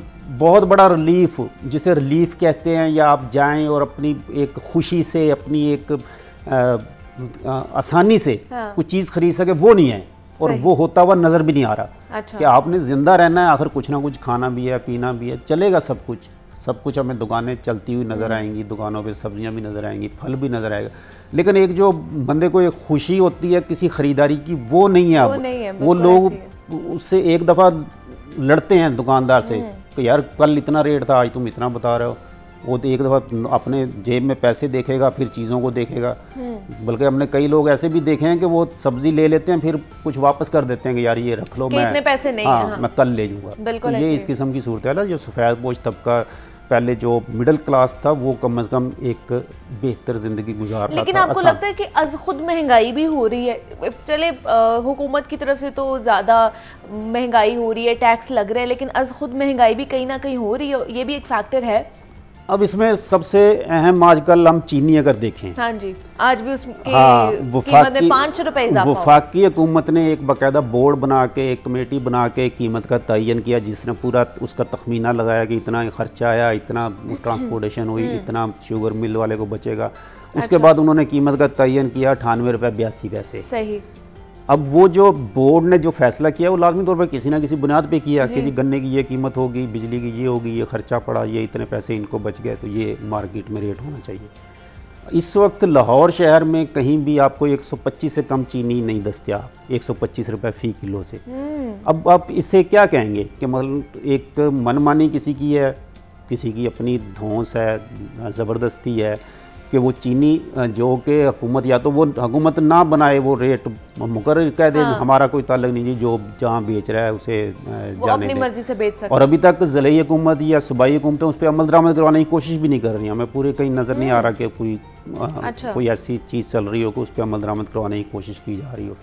तो इसी तरह जो चिकन का रेट है उसका भी कोई फार्मूला नहीं है कि रोज़ाना सुबह को जो रेट निकला है, जैसे निकला है, कोई उसे कह जी हम किसी से पूछ लें तो वो जी आज ट्रक ज़्यादा आ गए थे इसलिए थोड़ा 20 रुपये सस्ता हो गया, आज ट्रक 2 कम आए हैं इसलिए बढ़ गया। मतलब ये इस किस्म के फार्मूले हैं कि मतलब कोई मुस्तकिल हल नहीं है। आप ये नहीं कह सकते कि आज अगर चिकन ब्रायलर 640 रुपये किलो है तो कल को अगर 680 हो जाएगा तो कोई पूछ नहीं सकता किसी से कि भाई ये 40 रुपये एक दिन में क्या हो गया है। तो इसी तरह अगर 10 रुपये कम हो जाए तो भी कोई फार्मर को नहीं जाके कहेगा कि यार आपको 10 रुपये का नुकसान हो गया। तो ये एक ऐसे फार्मूले हैं, ऐसी पॉलिसियाँ जिस पे कहीं भी अमल दरामद होता हुआ कोशिश करते हुए नज़र नहीं आते कि लोगों को इस एक कोई थोड़ा सा ज़हनी सुकून मिल सके, कि लोगों को थोड़ी सी ख़रीदारी में आसानी हो सके। हेजानी कैफियत तो से बाहर निकाला जाए, इसमें तो बिल्कुल हम पहले एक होता था कि लोग, आप अगर ख़वातीन की बात करें तो वो टेंशन से निकलने के लिए शॉपिंग करने जाती थी। अब तो टेंशन में आ जाती है जब शॉपिंग करने। अब मार्केट में देखें तो उनकी ज़्यादातर लड़ाइयाँ ही हो रही होती हैं दुकानदारों से और कि ये चीज़ महंगी होगी, वो चीज़ महंगी होगी, हस्बैंड से या जिसके साथ भी गई हैं कि ये पैसे तो कम पड़ गए हैं या ये हो गया। तो अब वो शॉपिंग का वो एक एटमॉस्फेयर जो है ना, औरतों के ऊपर जो शॉपिंग का भूत है वो खत्म हो गया है। लेकिन फिर भी हो रही है शॉपिंग, क्योंकि जिंदगी है, चलता रहना इसमें चलता रहता है। लेकिन वो मसलन अब आप ये नहीं है कि जाएं और उससे क्या यार ये भी दे दें, ये भी दे दें, और बाद में बिल दे के उसे आप वापस आ जाएंगे, ये ले, ऐसा नहीं होता। और अब पहले देखना पड़ता है, या अगर ले भी आएंगे तो घर आके कहेंगे कि ये क्यों मंगवाया था आपने, ये क्यों मंगवाया था, ये इसकी ज़रूरत नहीं है, ये इतने पैसे इसके फालतू लग गए। इस किस्म का वो एक आटे की सूरत हाल वो रहेगी। ये आटे की सूरत हाल क्या है, उसमें कोई कमी हुई है कीमतों में कि नहीं? हाँ, कमी ज़रूर कह सकते हैं। अच्छा, लेकिन सस्ता फिर नहीं कह सकते। अच्छा, ठीक कमी इस तरह कह सकते हैं कि गंदम की कीमत थोड़ी सी कम हुई है, सही, जिसकी वजह से जो एक 1400 साढ़े 1400 रुपये तक 10 किलो का थैला बिक रहा था वो अब 1300 साढ़े 1300 पे आ गया है, यानी 100 रुपये फी थैला एक कमी हुई है। चक्की का आटा 170 बिक रहा था, 160 बिकने लग गया है। लेकिन 1 किलो आटा 160 रुपये का, मतलब अब 1 किलो आटा 160 रुपये का ख़रीद के वो एक दिन गुजारेगा बंदा? बिल्कुल। अब एक दिन के लिए अगर 160 रुपये का सिर्फ आटा इस्तेमाल करना है उसने, तो उसे हम सस्ता तो नहीं कह सकते, कम से कम कमी तो ज़रूर हुई है, 10 रुपये कमी हुई है आटे की कीमत में। इसी तरह दीगर अशिया, मतलब घी है, आलमी मंडी में ज़रा सस्ता हुआ है, बल्कि ज़रा क्या काफ़ी तकरीबन 50% से ज़्यादा उस पर कमी हो गई है। लेकिन मार्केट में हमें उस तेज़ी से कमी होती हुई नज़र नहीं आ रही। इस वक्त भी 600 से ऊपर ही तमाम ब्रांड जो हैं, मतलब 620, 625 इस किस्म का रेट चल रहा है फ़ी लीटर या फ़ी किलो। अब आप 1 किलो मतलब एक और चीज़ आप ज़्यादा से ज़्यादा कितना ही चल जाए, मार्केट में जाएं तो आपको एक और छोटे छोटे जो जनरल स्टोर हैं वहाँ पर आपको साशे पैक बहुत नज़र आएंगे। अब आप दुकान पे देखेंगे तमाम चीज़ों के साशे पैक्स आपको वहाँ पर दस्तयाब होंगे। अच्छा, चाहे वो पत्ती है, इवन के घी का भी, घी भी 1 पाव के साशे पैक में आ चुका है। अच्छा, क्योंकि लोग अब 1 किलो नहीं खरीद सकते, वो एक वक्त की हांडी पकाने के लिए 1 पाव घी ले जाके अपनी दिहाड़ी में से वो करके वो लाते हैं। तो साशे पैक लोग अब जो बड़े थैले लोग लेके जाते थे कपड़े के और उसमें चीज़ें लेके आते थे, वो अब साशे पैक पे आ गए हैं कि कम से कम एक दिन का चीज़ तो आप लेके आए, एक वक्त की लेके आए, चाहे वो पत्ती है, चाहे वो घी है, चाहे दीगर अशिया, सर्फ, ये जो वॉशिंग पाउडर्स हैं, इस किस्म के आपको छोटे छोटे आप पैकेट्स नज़र आने शुरू हो गए हैं कि जो लोगों की इस्तात में हो। और जो चीज़ें हैं वो कंपनियों को भी अजीब मसला है कि कंपनी ने अगर किसी चीज़ की कीमत कम नहीं की, उसने अपने बढ़ाई नहीं है अब महंगाई की वजह से, तो उसने अपनी क्वांटिटी कम कर दी है कि वो अपना 30 रुपये का अगर कोई चीज़ बेच रहा है तो उसने अपनी, अगर वो उस 30 रुपए के पैकेट में अगर पहले 8 या 10 बिस्किट थे तो उसने 6 बिस्किट कर दिए उसमें। कर दिए, हाँ जी, ऐसे तो ये भी एक देखें मार्केटिंग का तरीका है कि उन कंपनी को भी पता है कि अगर मैं इसे 30 से 40 करूंगा तो मेरे नहीं बिकेंगे, तो उसने वो कीमत 30 रुपए रखी लेकिन 2 बिस्किट बीच में से कम कर दिए। इस किस्म के हालात हैं कि वो कंपनीज भी अब सोचने पे मजबूर हैं कि हम क्या करें, कैसे मीट करें इन चीजों को, कितनी कीमत बढ़ाएं कि लोग खरीद सकें उसे, लोग उसे कर सकें। इस्तिताअत ही खत्म होती जा रही है। आप बेशक आप 32,000 रुपए जैसे इन्होंने कहा है कि जाहिद साहब कि तनख्वाह का जो है 32,000 कर दें, लेकिन जब इन्फ्लेशन रेट इतना ज्यादा ऊपर जाएगा तो 32,000 तनख्वाह भी बंदा क्या करेगा? अगर 40% आपका, अगर 40% प्लस अगर महंगाई है तो 40% तो आपकी सैलरी वैसे ही या आमदनी जो है वैसे ही कम हो गई पिछले साल के मुकाबले में। तो 40% अगर बढ़ भी जाए तो फिर भी इसका मतलब कि आप वहीं खड़े हैं जहाँ से 1 साल पहले थे। हाँ जी। तो ये तो एक ऐसा है कि अब जो एम्प्लॉयर है और जो एम्प्लॉई है दोनों के लिए मसला है कि एम्प्लॉयर जो है वो कितना बढ़ाएगा आपकी सैलरी, अच्छा, और जो एम्प्लॉई है उसके लिए कितनी बढ़ जाएगी, वो थोड़ा सा एक ईजी मोड पे थोड़ा सा चल सके अपनी ज़िंदगी को, कि थोड़ा सा एक हर वक्त की 2 जमा 2 की तफरीक से और उससे जमा तफरीक से निकल सके और उसको थोड़ा सा कर सके। बड़े मुश्किल हालात चल रहे हैं जनाब। आप मार्केट में चले जाएं तो आपको हर चीज़ ही महंगी मिलेगी और कोई भी किसी भी तरफ से जो एक हवा का झोंका होता है ना, रिलीफ का झोंका कि हमें मिल सके, वो कहीं से भी हमें नहीं मिल रहा है। सिर्फ महंगाई और सिर्फ महंगाई है। जाहिद आबिद साहब हमारे साथ मौजूद थे। जाहिद साहब आपका बेहद शुक्रिया कि आप यहाँ पर आए।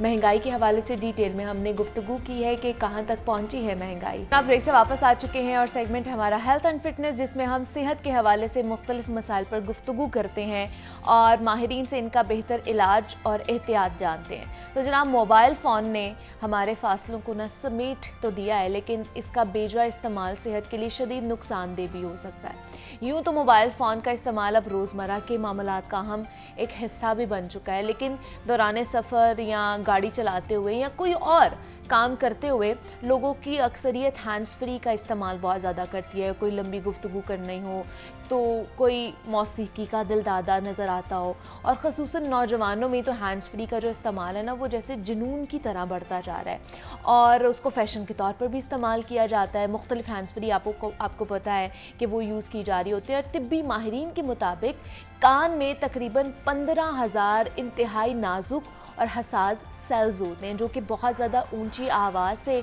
मुतासर हो जाते हैं, और हैंड्स फ्री में ज़्यादातर तेज़ आवाज़ ही सुनी जाती है।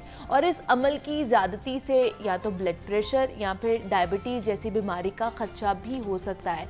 तो आज हम बात करेंगे कि हैंड्स फ्री या फिर हेडफोन्स के नुकसानात क्या हो सकते हैं, हमें क्या क्या एहतियाती तदाबीर लेनी चाहिए हमारे कान की सेहत के हवाले से, और किस तरह के इन्फेक्शंस भी हमें हो सकते हैं, और कौन सी ऐसी चीज़ें जिनकी वजह से हमारी जो हेयरिंग लॉस है वो भी हो सकता है। तो हमारे साथ इस वक्त मौजूद है ENT स्पेशलिस्ट हैं डॉक्टर ईमान जाहिद मौजूद हैं, चिल्ड्रन हॉस्पिटल से इनका ताल्लुक है। डॉक्टर ईमान, आपको वेलकम कहती हूँ जागो लाहौर में। कैसी हैं आप?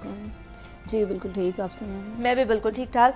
डॉक्टर ईमान, सबसे पहले तो ये बताइए कि कान की सेहत का ख्याल रखना कितना ज़रूरी है? वैसे तो हम फिज़िकली अपनी सेहत का ख्याल रखते हैं, लेकिन कहीं ना कहीं कानों की सेहत, उसका नहीं हम इतना ख्याल रखते हैं। कान एक्चुअली तो हमारे जो प्रेशर इक्वलाइजिंग एक ट्यूब होती है जो कि हमारे बैलेंस को भी कंट्रोल कर रही होती है, हमारे कानों के प्रेशर को भी, और हेयरिंग को कंट्रोल कर रही होती है। ठीक है, इन केस हम एक्सेसिव अगर कोई यूज़ कर रहे हैं, जैसे ईयरपॉड्स हो गए, फ़ोन का एक्सेसिव यूज़ हो रहा है, तो ये हमारे जो है ईयर कैनाल को डैमेज कर देती हैं। ठीक है, ईयर कैनाल को डैमेज इस तरह से करेंगी कि एक्सेसिव वॉइस जो है वो हमारे ईयर कैनाल में जाकर डिस्ट्रॉय कर देती हैं सेल्स को, नॉर्मल जो ईयर कैनाल के होते हैं। ठीक है, तो उसमें हमारे पास परफोरेशन आ जाती है जिसको हम कान का सुराख कहते हैं। ठीक है, कान के दरमियाने हिस्से में कान के 3 हिस्से होते हैं, एक बाहर वाला, दरमियाना और इनर हिस्सा होता है। ठीक है, जब एक्सेसिव इन चीज़ों का यूज़ हो रहा होता है, नाक और कान को एक ट्यूब कनेक्ट करती है जिसको यूस्टेशियन ट्यूब कहा जाता है। ठीक है, उसकी ब्लॉकेज की वजह से कान के दरमियाने हिस्से में जो है रेशा या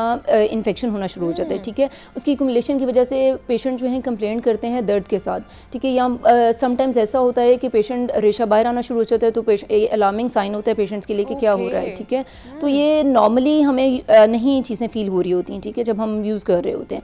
एक्सेसिव यूज़ से एक तो हेयरिंग इम्पेयर्ड हो जाती है, हेयरिंग लॉस हो जाता है। एडल्ट्स में अगर हेयरिंग लॉस हो जाता है तो वो रिवर्सिबल नहीं होता, you have to use the hearing aids for the whole life. और बच्चों में जो है हेयरिंग अगर लॉस होता है तो 2-3 तरह के लॉस होते हैं, जिसको हमने देखना होता है कि मेडिसिन से ट्रीट होता है। कंडक्टिव जिसको लॉस कहा जाता है वो मेडिसिन से ट्रीटेबल होता है, ठीक है।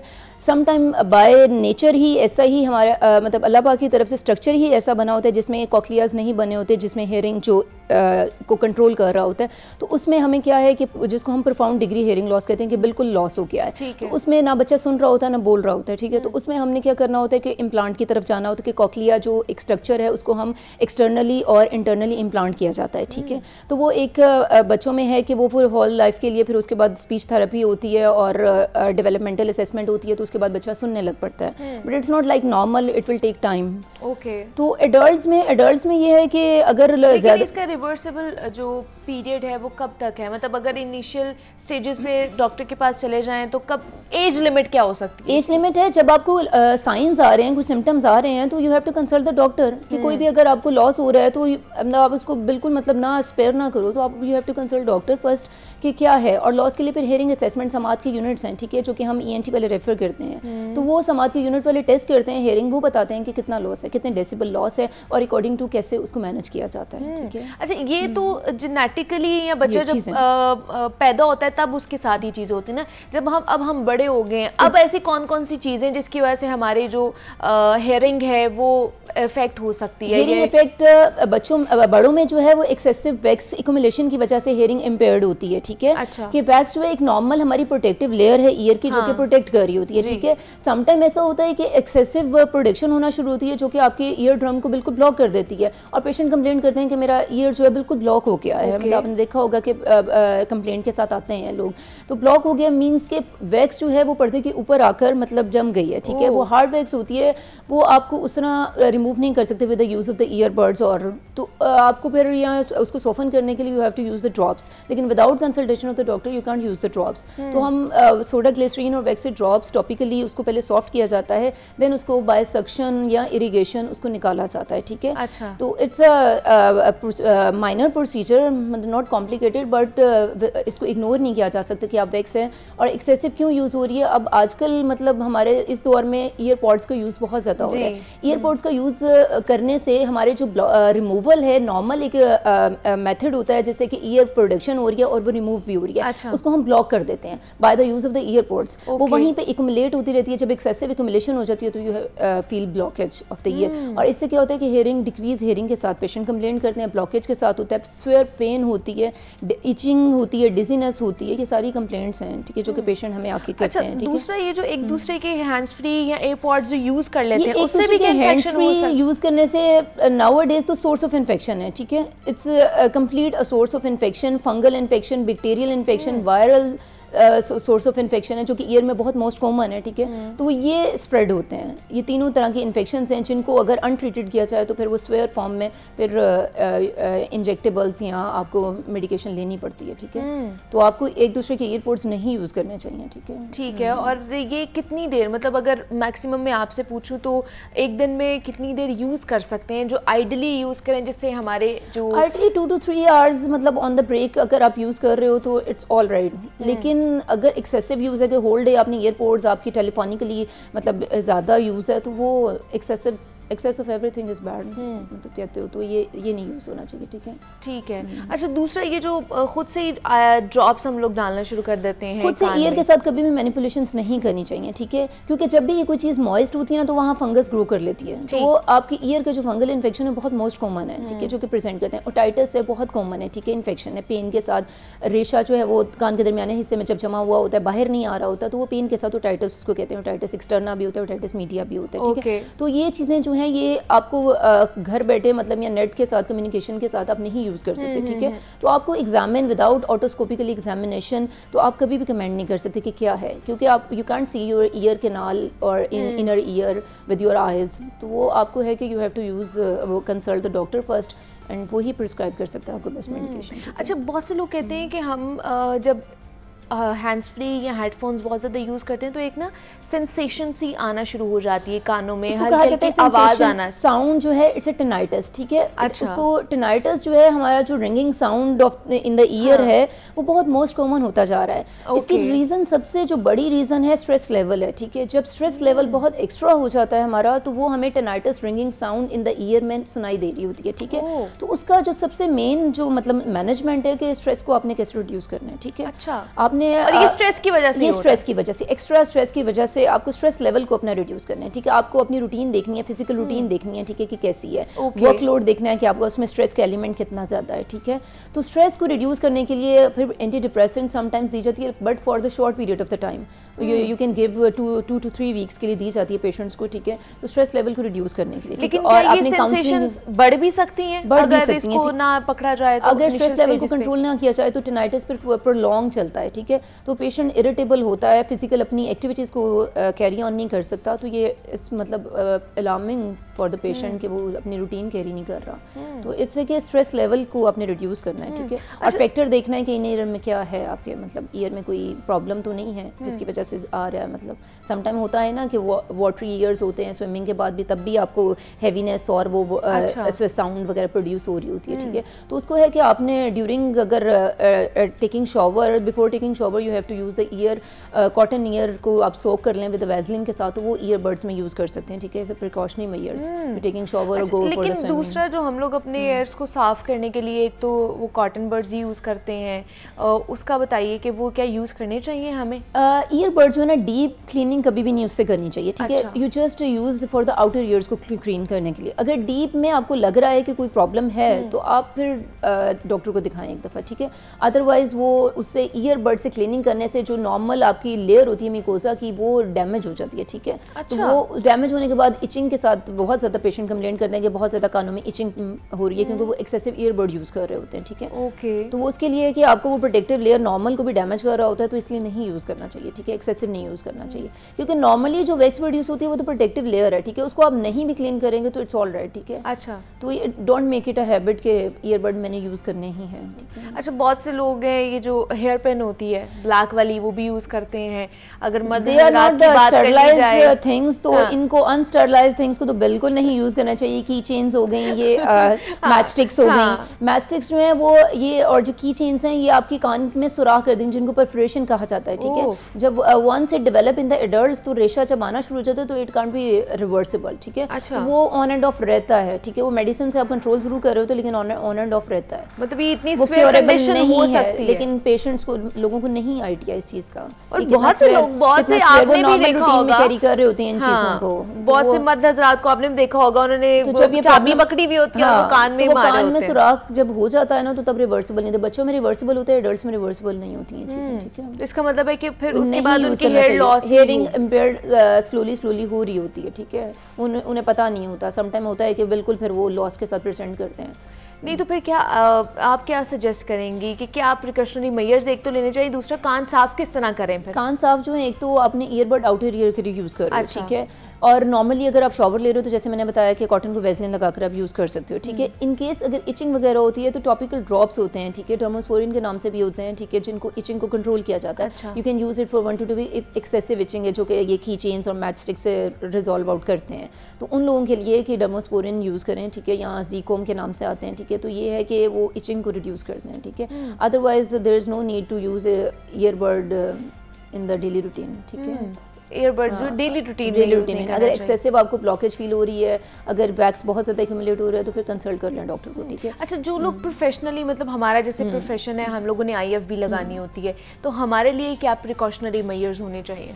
आपने तो आउटर ईयर को तो क्लीन करना ही करना है, ठीक है। अगर यूज़ के बाद भी आप देख लें कि आउटर ईयर में कोई वैक्स वगैरह तो नहीं, समटाइम होता है ना वो बाहर आ जाती है सॉफ्ट होके भी, तो उसको जस्ट आप आउटर ईयर को अपने क्लीन करें, ठीक है। डीप क्लीनिंग तो आपने करनी ही नहीं है उसको, ठीक है। और इनको जो है यूज़ करके मतलब इसको स्ट्रीलियम से या क्लीन करके फिर यूज़ किया जाए, ठीक है। ऑल द टाइम मतलब इसी तरह नहीं कि उठाया और लगा लिया, मतलब इस तरह नहीं, ठीक है। क्योंकि हम प्रोग्राम वाले तो फिर भी थोड़ी देर के लिए लगाते हैं, लेकिन जो न्यूज़ एंकर्स होते हैं उन्हें तो लगाना पड़ता है, वो ज़्यादा उन्हें लगाना पड़ता है। इन्फेक्शन को कंट्रोल करने के लिए कि इन्फेक्शन ना हो ईयर का, तो आप उसको क्लीन करके स्टरलाइज करके फिर यूज़ किया जाए, ठीक है। ठीक है। लेकिन क्या आपको लगता है कि जो लोग हैं ये कानों की सेहत का ख्याल रखते हैं? आपके पास किस तरह के पेशेंट्स आते हैं, किस तरह के इन्फेक्शंस के साथ आते हैं? बहुत से लोग जो है हमारे पास प्रेजेंट जो करते हैं, जो मोस्ट कॉमन जो है वो फंगल इन्फेक्शन है, ठीक है। जो फंगल इन्फेक्शन मॉइस्ट एरिया में ग्रो कर जाता है, ठीक है। वेट ईयर्स होते हैं तो वहाँ पर फंगल ग्रो किया होता है। अच्छा। उसके साथ इचिंग होती है, ठीक है, समटाइम पेन भी होती है, ठीक है। तो उसको फंगल इन्फेक्शन जो है वो मोस्ट कॉमन है, ठीक है। उसके बाद बच्चों में जो प्रेजेंट कर रहे हैं, तो ये फंगल इन्फेक्शन में क्या साइंस एंड सिम्टम्स हो सकते हैं? फंगल इन्फेक्शन में पेन के साथ होता है, ठीक है। फंगल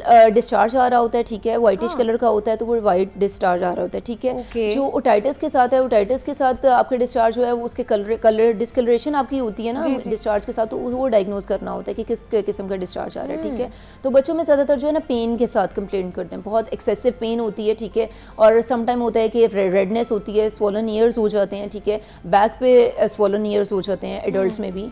तो उसमें आपने देखना होता है कि क्या है, साइन एंड सिम्टम्स क्या हैं, और उसके अकॉर्डिंगली हम ट्रीट करते हैं उनको। डिफरेंट जो है ना वो प्रॉब्लम्स हो सकते हैं। जैसे आपने स्टेरिलाइजेशन की बात की है, तो वो जैसे हम यूजुअली किस चीज़ से स्टेरिलाइज कर सकते हैं? अगर स्ट्रीलियम है, स्ट्रीलियम से आप स्टूडियो पे मैन्योरैपिड है उससे कर सकते हो, ठीक है। अच्छा, और ये मार्केट से अवेलेबल इजीली अवेलेबल होता है, ठीक है। फार्मास्यूटिकल फार्मेसी वगैरह से, मतलब ये घरों में भी यूज़ की जा सकती है, और ये is a disinfectant daily routine में आप लोग ये यूज़ कर सकते हैं। ये क्या आप कोई एज अ ब्लीचिंग एजेंट भी, मतलब एज अ ब्लीच वाटर के साथ डिल्यूटेड होकर, तो वो भी एज अ ब्लीचिंग एजेंट है, वो स्प्रे कर सकते हो, मतलब कि सोर्स ऑफ इन्फेक्शन ना हो सराउंडिंग एरिया में, ठीक है। मतलब ये स्टेरिलाइज करके आप लोगों को चीज़ें, इवन दो कि अपने जो हैंड्स फ्री या वो भी एयरपॉड्स हैं उनको भी कर सकते हैं, स्टेरिलाइज कर लें, ठीक है, कर सकते हैं, वो ज़्यादा बेहतर है। हाँ, वो क्लीन कर लें टिश्यू से। और लेकिन अगर इन्फेक्शन हो रही है तो उसको कितना टाइम लगता है कि वो क्योर हो जाता है? इन्फेक्शन डिपेंड करता है ना स्वेरिटी ऑफ इन्फेक्शन पे, स्वेरिटी किस तरह का है, स्वेरिटी कैसी है, ठीक है, और कैसा रिस्पॉन्ड कर रहे हैं मेडिसिन को, ठीक है। तो आफ्टर फॉलो अप विजिट्स पे ही होता है कि उसको देखा जाता है, ठीक है, कि 1 वीक के फॉलो अप पे देखा जाता है कि इम्प्रूवमेंट है कि नहीं है पेशेंट में। एडल्ट्स में किस तरह के ज़्यादातर जो है वो होते हैं? एडल्ट्स में तो वैक्स के साथ बहुत ज़्यादा, जो ओल्ड एज हैं वो तो वैक्स के साथ आते हैं, ठीक है, कि बिल्कुल ब्लॉकेज ये रूह में, ठीक है। और जो टीनेजर्स में और ये 20 to around about 20 to 25 at the age है, तो वो फंगल इन्फेक्शन के साथ प्रेजेंट करते हैं, ओटाइटिस के साथ समटाइम्स प्रेजेंट करते हैं, ठीक है। फीमेल्स हैं वो भी ओटाइटिस के साथ बहुत ज़्यादा प्रेजेंट करती हैं, ठीक है। और बैक्टीरियल और वायरल इन्फेक्शंस भी, मतलब वो भी बहुत कॉमन है, ठीक है, बच्चों में बहुत कॉमन है। और आजकल तो ये मौसम भी है ना, गर्मी भी हो रही है, तो उसके बाद बारिश पड़ जाती है, आगे मानसून का भी स्टार्ट होने वाला है, तो उसमें भी फंगस जो फंगल वो तो इसीलिए है ना कि प्रिकॉशनरी मेजर्स कर ली जाएं तो बेहतर है कि ड्यूरिंग बिफोर टेकिंग शॉवर भी, ठीक है, और उसके बाद भी, मतलब कि आप उसको रिमूव करो और देखो, और आउटर ईयर को आप ईयरबड से क्लीन कर लो, ठीक है। और अगर वैक्स ज़्यादा हो गई है तो फिर कंसल्ट करके फिर वैक्स सॉफ्टनिंग एजेंट्स होते हैं, जो टॉपिकल ड्रॉप्स होते हैं, वो यूज़ करके। और ये लोग जो स्विमिंग पूल पे जाते हैं स्विमिंग करने के लिए, उनके लिए क्या प्रिकॉशनरी मेजर्स? उनके लिए गैजेट्स यही है ना कि स्विमिंग ईयर बर्ड्स आप यूज़ करो बिफोर टेकिंग स्विम, तो आफ्टर डेट आप उसको क्लीन कर लो, मतलब रिमूव कर लो, ठीक है। तो उसमें वाटर नहीं जाएगा। इन केस अगर चला भी जाता है तो वो है कि वो सोर्स ऑफ इन्फेक्शन इस तरह हो सकता है कि वो ब्लॉकेज कर देता है, ठीक है, या फंगल का एलिमेंट उसमें आ जाता है, ठीक है। तो उसका है कि आपने सक्शन करवानी होती है, ठीक है, कि आपने डॉक्टर को विजिट करके अगर प्रॉब्लम ज़्यादा कर रहा है, ठीक है, तो वो आप सेक्शन से वो फिर क्लियर हो जाते हैं, ईयर क्लियर हो जाते हैं। सही है। मतलब ये कुछ चीज़ें मिलती हैं जो, और ये छोटी छोटी चीज़ें हैं जो प्रिकॉशनरी मेजर्स लेके हम इन चीज़ों से, इन मसलों से जो है वो बचा जा सकता है। सही है। रूटीन में अगर इनको फॉलो किया जाए तो इन बहुत ज़्यादा, मतलब जो है ना, प्रॉब्लमेटिक चीज़ों से आप बच सकते हैं। और ख़ास तौर पर ये जिस तरह हमने ईयरबड्स की बात की है, ये जो हम लोग पिन्स, हेयर पिन यूज़ करते हैं, देन जो they are all the source of infection, ठीक है। तो ये बिल्कुल नहीं यूज़ करने चाहिए इन फ्यूचर में, मतलब अगर यूज़ भी कर रहे हैं तो आप इनको ओमिट कर सकते हैं, ठीक है। बिल्कुल ही नहीं यूज़ करना जनाब। ये जो हम लोग मर्द हज़रात जो चाबियाँ मारते हैं, देन वो जो घर में मैच स्टिक जो है वो यूज़ की जाती है, तो इनको नहीं यूज़ करना चाहिए, ताकि जो ईयर ड्रम फर्स्ट परफोरेट हो गया तो फिर वो रिवर्सिबल नहीं। अच्छा, दूसरा कि कितनी देर बाद जो है हमें जाके, होता है ना कि 6 महीने बाद या साल बाद एक मुआयना कराना चाहिए, कितनी देर बाद फील हो रहा है, ठीक है। Year is not an emergency case, मतलब अगर कोई साइन एंड सिम्टम नहीं है, ठीक है, इन केस अगर कोई सिम्टम परसिस्ट कर रहा है तो फिर आप उसको दिखा लो, ठीक है। अदरवाइज ये कोई इमरजेंसी थोड़ी है कि इसको हमने यहाँ कोई डायबिटिक या हाइपरटेंसिव है या कोई लिवर का कोई प्रॉब्लम या कुछ इस तरह की चीज़ें हैं जिनको हमने, मतलब एवरी 6 मंथ्स हमने टेस्ट करवाने हैं। कोई अगर कोई प्रॉब्लम नहीं हो रही, there is no need to consult any doctor.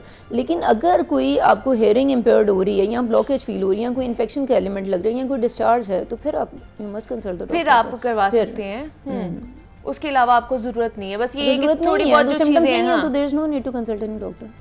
सही है, लेकिन डॉक्टर भी उसके पास जाना है जो क्वालिफाइड डॉक्टर हो। जो हाँ जी, अब ENT के अलावा अगर आप ईयर को दिखाने लग पड़ेंगे किसी स्पेशलिस्ट से तो फिर तो वो नहीं ट्रीट करेगा ना, ठीक है। फिर आपका मामला जो है ये मसला समटाइम होता है कि खराब भी हो टॉन्सिल्स के जाता है। साथ भी रेफर्ड पेन होती है, ठीक है। रेफर्ड पेन ईयर में जा रही होती है, जैसे हमारे टॉन्सिल्स इन्फेक्शन, अच्छा। टॉन्सिलाइटिस हो रहा होता है तो उसके साथ भी रेफर्ड ईयर एक होती है, ठीक है। डेंटल के साथ भी, डेंटल इन्फेक्शन के साथ भी रेफर्ड ईयर एक होती है। तो वो आपने डायग्नोज करना है कि व्हाट्स द प्राइमरी पैथोलॉजी क्या है। तो फिर उसके लिए एयर को पहले देखना पड़ता है जो आपने प्राइमरी पैथोलॉजी देखनी है। अगर आपको लग रहा है कि रेफर्ड पेन हो रही है तो फर्स्ट कंसल्ट, अगर डेंटिस्ट है या टॉन्सिलाइटिस है तो उसको कंसल्ट किया जाए, ठीक है। टॉन्सिलाइटिस के लिए भी ENT स्पेशलिस्ट को ही कंसल्ट करोगे आप, ठीक है। तो अगर पेन ईयर में जा रही है तो वो तो आपको पूरा और ये बड़ी कॉमन है कि अगर आपके दांत में एक साइड पे दर्द है तो वो आपके कान में भी जाएगी, आपकी आंख में भी दर्द होगी। फिर आपको ट्रीट किया जाए, अगर टीथ को ट्रीट कर लिया जाए तो फिर वो रेफर्ड पेन जो है वो क्यूरेबल होती है, ठीक है। वो जो है वो सही हो सकती है, ठीक है। अच्छा, ओवरऑल क्या आप पैगाम देना चाहेंगे या लास्ट कमेंट करना चाहेंगे कि किस तरह हमें एक तो ओवरऑल अपनी हेल्थ का ख्याल रखना चाहिए, दूसरा एयर हेल्थ का किस तरह रूटीन में जो हम एक्सेसिव अगर ईयरफोन का यूज़ कर रहे हैं या ईयरपोड्स को यूज़ कर रहे हैं तो उसको हमने मिनिमाइज़ करना है, ठीक है। अपनी डेली रूटीन बना लें कि उसको मिनिमाइज़ करना है कि इन्फेक्शन स्प्रेड ना हो, ठीक है। और फंगल इन्फेक्शन के लिए भी यही मैं कहूँगी कि आप शॉवर से पहले जो है अपना कॉटन को वेज़लिन लगाकर मतलब यूज़ किया जाए, ठीक है, ताकि इन्फेक्शन स्प्रेड ना करे, ठीक है। तो यही है कि अच्छा, वो वेज़लिन लगा के जो कॉटन है उसको कान के अंदर रख लिया जाए या उसको निकाल लिया जाए? उसको बाद में शॉवर के बाद रिमूव कर लिया जाए। अच्छा, शॉवर के बाद उसे रिमूव कर लिया जाए। तो ये जनाब आज हमने कानों की सेहत के हवाले से बात की कि किस तरह के इन्फेक्शंस हो सकते हैं और उनसे किस तरह आप लोग बच सकते हैं। सबसे पहले तो आपने जाके डॉक्टर से कंसल्टेशन करनी है और उसके बाद आपको डॉक्टर बताएगा कि आपको किस तरह का जनाब मसला है, क्योंकि आपने खुद से डॉक्टर नहीं बन जाना। डॉक्टर मौजूद हैं जो आपको अच्छा इलाज आपका कर सकते हैं, क्योंकि आपने खुद डॉक्टर बनना है तो आपने कुछ भी कानों में उठा के माचिस की तीली या पिन मारना शुरू कर देनी है या चाबी या कोई भी चीज़ जिससे हमने कहा है कि इज्तनाब ही आपने करना है ताकि आपको इन्फेक्शन ज़्यादा ना हो। हमारे साथ डॉक्टर ईमान जाहिद मौजूद थी, ENT स्पेशलिस्ट हैं। Doctor Iman, thank you so much कि आप यहाँ पर आई और बड़ी डिटेल में हमने गुफ्तगू की है कि कानों की सेहत का किस तरह हमने ख्याल रखना है। मुझे आपने इजाज़त देनी, अपना बहुत सारा ख्याल रखिएगा। कल आपसे दोबारा मुलाकात होगी, तब तक के लिए अल्लाह हाफ़िज़।